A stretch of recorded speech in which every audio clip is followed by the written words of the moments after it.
Hello friends, अस्सलामुअलैकुम and welcome back to my channel. दोस्तों, ये कहावत तो आपने सुनी ही होगी कि किताबें इंसान की बहुत अच्छी दोस्त होती हैं जो हर वक्त इंसान की मदद के लिए तैयार होती हैं। दोस्तों, आप लोग इस बात से भी आगाह होंगे कि दुनिया के बहुत से कामयाब लोग किताबें पढ़ना बहुत ज़्यादा पसंद करते हैं। लेकिन दोस्तों, यहाँ आपको एक बात बताते चलें कि दुनिया में कुछ ऐसी किताबें भी मौजूद हैं जो इंसान की समझ से बिल्कुल बाहर हैं। वो किताबें इतने अजीब अंदाज और ज़ुबान में लिखी गई हैं कि दुनिया के बड़े बड़े दानिश्वर लोग भी अपना सर पीटते रह गए हैं, लेकिन किसी को भी इन किताबों की समझ नहीं आती। दोस्तों, वो किताबें कौन सी हैं और आखिर उनमें क्या राज छुपा है, ये जानने के लिए मेरी इस वीडियो को एंड तक ज़रूर देखें। The Rohonc codex. दोस्तों, सन 1838 में एक हंगेरियन प्रिंस जिसका नाम गुस्ताव बटेआने था, उसने अपनी एक बहुत पुरानी फैमिली लाइब्रेरी को हंगेरियन एकेडमी ऑफ साइंस को दे दिया था, जिसमें कई सारी शानदार किताबें भी मौजूद थीं। लेकिन इन सब किताबों में से कुछ लोगों का ध्यान एक बहुत ही पुरानी किताब पर पड़ा जो कि बहुत ही अजीब ज़ुबान में लिखी गई थी। दोस्तों, वो ज़ुबान इतनी अजीब थी कि उसे कोई भी समझ नहीं पा रहा था। इस किताब की बहुत ही ज़्यादा खुफिया ज़ुबान होने की वजह से लोगों ने इसमें बहुत ज़्यादा दिलचस्पी दिखाई, क्योंकि हर कोई ही जानना चाहता था कि आखिर इस पुरअसरार किताब में ऐसा क्या है और इसका असली मतलब क्या है।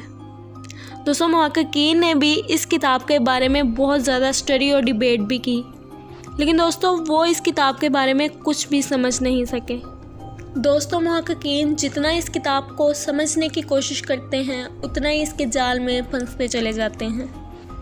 792 अलग अलग कैरेक्टर्स पर मुश्तमिल ये किताब वाकई एक पहेली की तरह है। दोस्तों, मज़ीद इस किताब के बारे में कहा जाता है कि ये हंगेरियन, रोमन और हिंदी ज़ुबान को मिलाकर लिखी गई है, लेकिन हकीकी तौर पर ये किताब किस ज़ुबान में है इस बारे में कुछ नहीं कहा जा सकता। यहाँ तक कि अभी तक इस किताब के बारे में ये भी समझ नहीं आया कि इसे दाएं से बाएं की तरफ पढ़ा जाए या बाएं से दाएं की तरफ। और दोस्तों, इस किताब में बने सिंबल्स हज़ारों साल पहले की नक्श निगारी से काफ़ी ज़्यादा मिलते जुलते हैं, और इस किताब में बने बुत भी बहुत ही ज़्यादा अजीब हैं। दोस्तों, सालों तक इस किताब पर तहकीक करने के बावजूद मुहक्किकीन ये नहीं समझ पाए कि इस किताब को क्यों, कब और किसने लिखा था। The book of Soyga. दोस्तों, इस किताब का नाम जितना अजीब है उससे भी कई ज़्यादा अजीब इसकी तारीख़ है, क्योंकि 15वीं सदी की क्वीन एलिज़ाबेथ के असिस्टेंट के तौर पर काम करने वाले जॉन डी बहुत ही ज़्यादा पुरअसरार शख्सियत के मालिक थे, जो कि अपने वक्त में काले जादू के माहिर के तौर पर जाने जाते थे और लोग इन पर यकीन भी बहुत ज़्यादा करते थे। इसके अलावा इन्हें भूतों और अनदेखी ताकतों से रब्ता रखने का बहुत ज़्यादा शौक़ था, और साथ ही ये सितारों के बारे में भी बहुत ज़्यादा मालूमात रखते थे। इसी वजह से जॉन डी उस वक्त नेशनल लाइब्रेरी ऑफ इंग्लैंड बनाना चाहते थे। लेकिन दोस्तों, जॉन डी की इस ख्वाहिश में क्वीन एलिज़ाबेथ ने कोई दिलचस्पी नहीं दिखाई।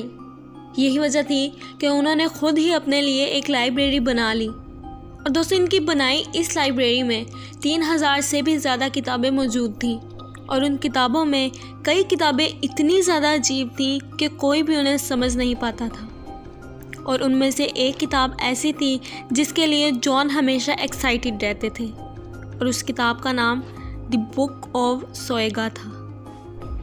15वीं सदी की इस किताब में जादू, अजीब मंत्र, तारों की दुनिया, शैतान और परियों के वजूद के बारे में बहुत सारी मालूमात मौजूद थी। दोस्तों, साथ ही आपको बताते चलें कि इस किताब में लिखी हुई ज़ुबान बहुत ही ज़्यादा अजीब थी, जिसे एक अलग अंदाज से लिखा गया था, और कुछ अल्फाज को उल्टा लिखा गया था, और कुछ अल्फाज इतने ज़्यादा अजीब थे कि उन्हें समझना बहुत ही ज़्यादा मुश्किल था।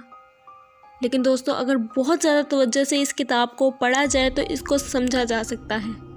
लेकिन उन 36 सफ़ों को छोड़कर, जिनमें एक अजीब सा टेबल बना हुआ है जिसे हज़ारों लैटिन वर्ड्स को इकट्ठा करके बनाया गया है, और जॉन डी का कहना था कि ये टेबल ही इस किताब को समझने की चाबी है, क्योंकि ये कोड वर्ड्स हैं जिनके ज़रिए सुपर नेचुरल पावर्स से रब्ता किया जा सकता है, ख़ास तौर पे यूरियल से।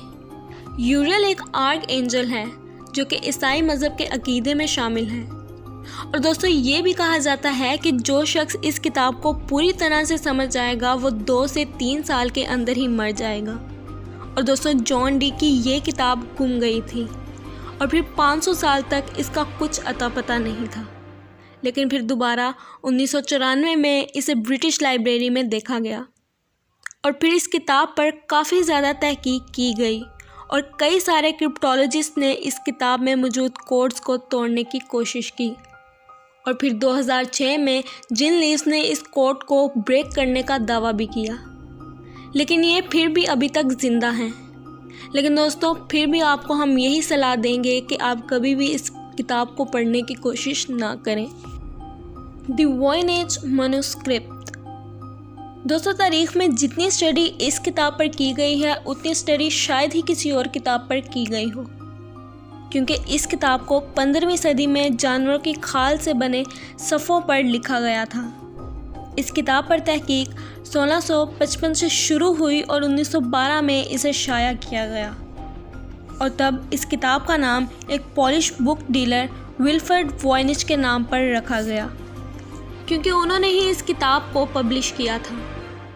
दोस्तों कहा जाता है कि इस किताब में लिखी हुई हैंड राइटिंग 1404 से लेकर 1438 के बीच की है और उस वक्त इस किताब को क्या सोचकर लिखा गया इस बारे में कोई भी कुछ नहीं जानता।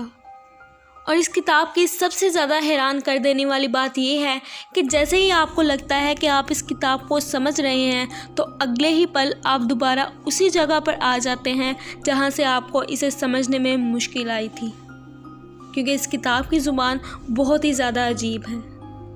बहुत से लोगों ने इस किताब की ज़ुबान को समझने की कोशिश की, लेकिन हर कोई नाकाम रहा। और मुहक्किकीन का कहना है कि जिस किसी ने भी इस किताब को लिखा है बहुत ज़्यादा सफाई से लिखा है और मुमकिन भी है कि ये बहुत ज़्यादा पुरानी लैंग्वेज हो। और दोस्तों इसी वजह से आज भी इस किताब के बारे में तहकीक जारी है। The codex Seraphinianus. दोस्तों ये किताब पहले बताई जाने वाली किताबों से मुख्तलिफ है, क्योंकि हमें उन किताबों को कब और किसने लिखा है इस बारे में कुछ भी मालूम नहीं था, लेकिन हम इस किताब के राइटर को जानते हैं। अब दोस्तों आप सोच रहे होंगे कि आखिर इसमें ऐसी क्या मिस्ट्री है, तो दोस्तों आपको बताते चलें कि जिस ज़ुबान में इस किताब को लिखा गया है उसका कोई वजूद ही नहीं है। इस किताब में अजीब तरह के दरख्तों और जानवरों की तस्वीरें हैं और साथ ही दोस्तों इस किताब में बहुत से कामों को प्रैक्टिकली करने की नक्श निगारी भी की गई है। लेकिन दोस्तों जो लोग इस किताब को पढ़कर इसे समझने की कोशिश कर चुके हैं उनका कहना है कि ऐसा लगता है कि इस किताब को किसी दूसरी दुनिया के लोगों के लिए लिखा गया हो, क्योंकि इस किताब में ऐसा कुछ भी मौजूद नहीं है जो हमारी दुनिया से रिलेट करता हो। और इस किताब के राइटर का नाम लुइजी सेराफानी है, जो कि एक इटालियन कलाकार थे और वो इस किताब की वजह से काफ़ी ज़्यादा मशहूर भी हो गए थे।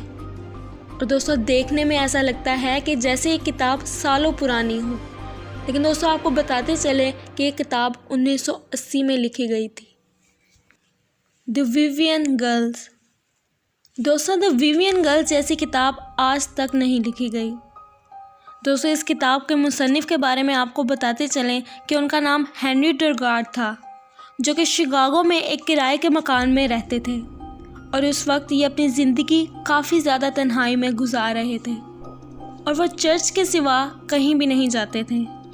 दोस्तों एक दिन जब हेनरी का मकान मालिक कमरे की सफाई के लिए कमरे में दाखिल हुआ, जो मंज़र उसने देखा वो देखकर बहुत ही ज़्यादा हैरान हो गया, क्योंकि हज़ारों की तादाद में लिखे हुए सफ़े उसके कमरे में बिखरे पड़े थे और इन सब को इकट्ठा करने पर एक किताब तैयार की गई जिसका नाम द विवियन गर्ल्स रखा गया।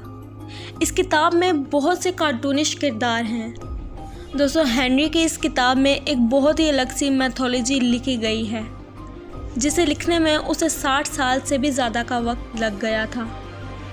दोस्तों ये किताब एक ऐसे प्लैनेट के बारे में है जो कि ज़मीन से बहुत ही अलग है और इसमें 7 करैक्टर्स शामिल हैं जो कि लड़कियां हैं और वो आपस में बहनें हैं, जो कि रॉबर्ट विवियन नामी शख्स की बेटियां हैं, जो कि एक ऐसी सल्तनत में रहते हैं जहां बच्चों को गुलाम बनाकर रखा जाता है दोस्तों ये किताब वाकई में बहुत ही ज़्यादा अजीब है, लेकिन हैरान कर देने वाली बात यह है कि इतनी बड़ी किताब को हेनरी ने दुनिया से आखिर क्यों छुपा कर रखा था। दोस्तों हेनरी के अजीज़ो अकारिब का कहना है कि हेनरी एक मेंटल डिसऑर्डर से गुजर रहे थे, इसकी वजह से वो अकेला रहना पसंद करते थे। तो दोस्तों ये थी कुछ इंतहाई मिस्टीरियस बुक्स जिनके बारे में पहले से आप में से बहुत कम लोग जानते होंगे। तो दोस्तों ये थी मेरी आज की वीडियो। अगर आपको मेरी आज की वीडियो पसंद आई हो तो मेरी वीडियो को लाइक करें, मेरे चैनल को सब्सक्राइब करें। मिलते हैं आपसे अगली वीडियो में, तब तक के लिए अल्लाह हाफिज़।